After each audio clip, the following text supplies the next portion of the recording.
ఇక్కడ అయ్యారు బండ్లోను కార్లోను పెట్రోల్ కొట్టించేసానండి. ఇదిగోండి బిల్లు.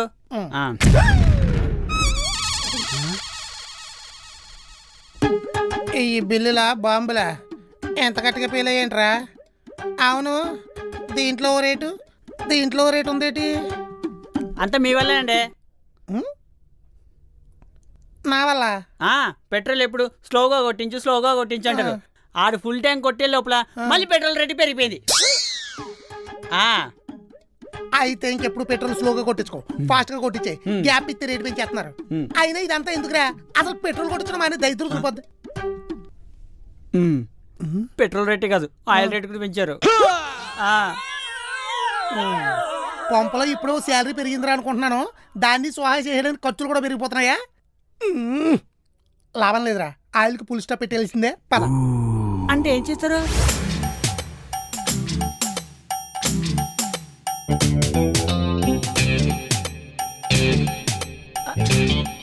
అయ్యగారు ఏంటండి, మళ్ళీ ఆడియన్స్ కి ఏదైనా మెసేజ్ ఇవ్వాలనుకుంటున్నారా? దగ్గర రాసేస్తున్నారు. అలాంటిదే. ఏంటండి అది? ఆయిల్ లేకుండా వండే వంటకాల లిస్టు. ఓహో, ఆయిల్ లేని వంటకాలా? ఉడకబెట్టుకుని తినేవి, ఎండ పెట్టుకుని తినేవి, కాల్చుకుని తినేవి, తవ్వుకుని తినేవి, పచ్చి కూరగాయలు, పచ్చి దుంపలు. వాళ్ళ రేట్లు పెంచేసరికి మీలో ఆది మానవుడు లక్షణాలు అన్నీ వచ్చేసినాయండి. వచ్చేసినా పర్లేదు, మెసేజ్ మాత్రం ఇచ్చేయాలి. మీ మెసేజ్ల వల్ల మేము మాడిపోతున్నాం అండి. మాడిపోయినా పర్లేదు, ఆయిల్ మాత్రం వాడకూడదు. ఆయిల్ వాడకూడదంటే అడవిలో తప్ప ఇంకెక్కడా బతకలేం. ఈ ఐడియా ఏదో బాగుందిరా. అక్కడైతే బట్టలు ఖర్చు కూడా ఉండదు. వెళ్ళి ఈ లిస్ట్ లో ఉన్న సరుకులన్నీ తీసుకురా. ఈ లోపు without oil diet plan prepare చేస్తా.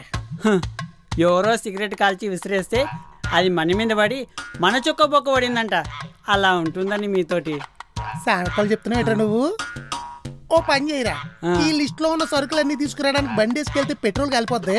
సరదాగా చెప్పులు లేకుండా పరిగెత్తుకెళ్ళొచ్చు. అప్పుడు కాలు కాలిపోతాయి కదండి ఎండాకాలము. నువ్వు వేసి తొక్కలో డైలాగులకి మాకు కాలుతున్నారు, మాకేమైనా శీతాకాలం పెట్టేలా? అవును, లాగిన టైం అయిపోతుంది, ఇంకా రెడీ అవ్వలేదా? అమ్మ డఫా ఎక్కడున్నావురా?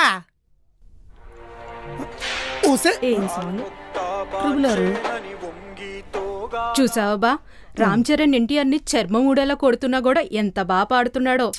నువ్వు ఉన్నావు ఎందుకు? అక్క 2 దెబ్బలు అయ్యగానే డాంకీలా అరుస్తావు. పని చెప్తాను. ఎవరికి బా? మా నంజగడు మార్కెట్కి వెళ్ళాడు.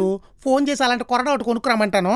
రామ్ చరణ్ ఎన్టీఆర్ నువ్వు చేస్తున్నట్టు నేను కూడా నీ చర్మలు చేస్తుంటే నువ్వే రాగంలో పడతావు, చూద్దాం. కామెడీ షో కదా అని ప్రతి ఒక్కరికి పంచలేయడం బాగా అలవాటు అయిపోయింది. ల్యాప్టాప్లు తీసురా.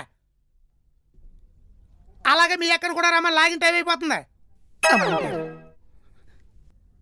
బావతో వాదించడం అంటే సాఫ్ట్వేర్ లైసెన్స్ అగ్రిమెంట్ చదవడం లాంటిది. చివరికి అన్ని వదిలేసి ఐ అగ్రీ అని క్లిక్ చేయడం తప్ప ఏముండదు. ఏమైంది?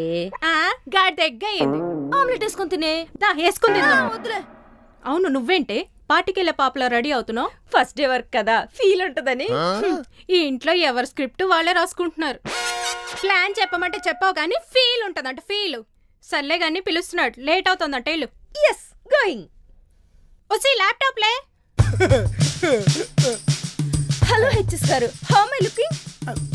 I am a disco dancer and I am a disco dancer and ఏంటి పాట ఆపేశారు? చేతిలో బుడగలు తక్కువే. అంటే బుడగలు అమ్ముకునే దానిలో ఉన్నాం. ఆయన ఇంట్లో కూర్చుని వర్క్ చేసుకోవడానికి ఎందుకే ఇస్త్రీ బట్టలు నిలిపేస్తున్నాం? అంటే సాఫ్ట్వేర్ ఫీల్ రావాలంటే ఈ మాత్రం స్టైల్ ఉండాలి కదండి. నల్లగా రోస్ట్ అయిపోయి చికెన్ కూడా ముందు నీలాగా తెల్లగా నిగనగలు ఆడిపోద్దులే. కొత్త కదా, ఆ మాత్రం ఆత్రం ఉంటది. ముందు లాగించి పెద్దలు బొజ్జులు మీరే నా గురువులు. నా ఐడి మీకు తెలుసు కదా. మీ లక్కీ హ్యాండ్ తో లాగిన్ చేయండి. ఈ లోపు నేను వెళ్ళి కాఫీ తీసుకొస్తా. చైర్స్ కట్టుకుని వర్క్ స్టార్ట్ చేద్దాం. లాగిన్ అనగానే లాంగ్వేజ్ మారిపోయింది ఏంటి? అమ్మో బాబు. Hello boss. ఏమయ్యా, ఎలా ఉంది కుమారి పర్ఫార్మెన్స్? తొందరలో పబ్కి వెళ్ళిపోయేలా ఉంది. అదే పీక్స్, పెర్ఫార్మెన్స్ పీక్స్ అంటున్నా బాస్. ఎవరికైనా ప్రోగ్రామ్ ఎగ్జిక్యూట్ చేయమని ఇస్తే 50 to 100 bucks వస్తాయి. ఈ అమ్మాయికి ఒక బగ్ కూడా రాలే. మరి సెలెక్ట్ చేసింది ఎవరు అనుకున్నావు? సర్లే కానీ తను చేసిన వర్క్ నాకు పంపు. తప్పకుండా పంపిస్తాను బాస్, మీరు పెట్టండి. ఏవే త్వరగా రావే, నువ్వు ఇక్కడ ఏదో పెద్ద పొడి చేస్తున్నావు అని చెప్పేసి బాస్ కమిట్ అయిపోయాను.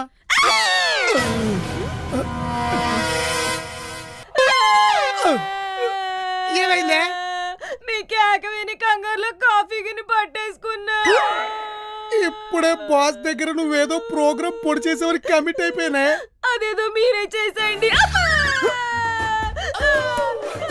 ఓసే నా వర్క్ వల్లే నాకు ఉప్మా అయిపోతుంది, ఇప్పుడు నీ వర్క్ కూడా అంటే మసాలా ఉప్మా అయిపోద్ది.